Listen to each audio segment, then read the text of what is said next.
నవీన్ రాజు. నేను state president MRPS Madiga రాజ్యాధికార పోరాట సమితి. పొద్దున మన నాయకులు రెగ్యులర్గా సెక్రటరియట్ కానీ ఎక్కడికైనా పోయినప్పుడు ఇక్కడికి వచ్చి కళ్ళు ఏదో ఒకటి తింటుంటారు అనమాట. ఈరోజు పొద్దున మన వాళ్ళు వచ్చినప్పుడు ఇట్లా న్యూస్ పేపర్లు వచ్చింది, అది నిజమేనా, మనకి ఇట్లా పొద్దున్నే చదవడం జరిగిందని చెప్పి ఆ మేనేజ్మెంట్తో మాట్లాడితే వాళ్ళు ఏమో ఎవడెవడో ఏమేమో రాస్తాడు, అవి మీరంతా నమ్ముతారా అంటే, అవును బాబు వచ్చింది కదా ఆ విషయాన్ని అడుగుతున్నాము, మీరు రెగ్యులర్ కస్టమరే కదా, మీకు ఆ విషయం మీద క్లారిటీ ఇవ్వాలి కానీ మీరు మాకు రాసిగా సమాధానం చెప్పడం ఏంది అంటే, నువ్వు ఏం వీక్కుంటో వీక్కపో, 7 కోట్ల కేసేసుకుంటో వేసుకపో అంటే మన వాళ్ళు ఏం చేసిర్రు అంటే ఆ న్యూస్ పేపర్ కటింగ్ ఏదైతుందో పొద్దున్న న్యూస్ పేపర్లు వచ్చిన కటింగ్స్ అన్ని తీసుకొచ్చి ఇక్కడ అంటియడం జరిగింది.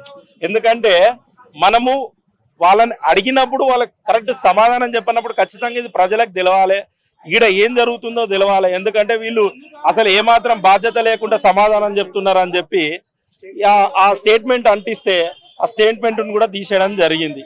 అదే విషయం పైన మనం అడగడానికి వచ్చినాం అనమాట. ఏమని, మీరు ఇట్లా మాట్లాడితే ఎట్లా అని.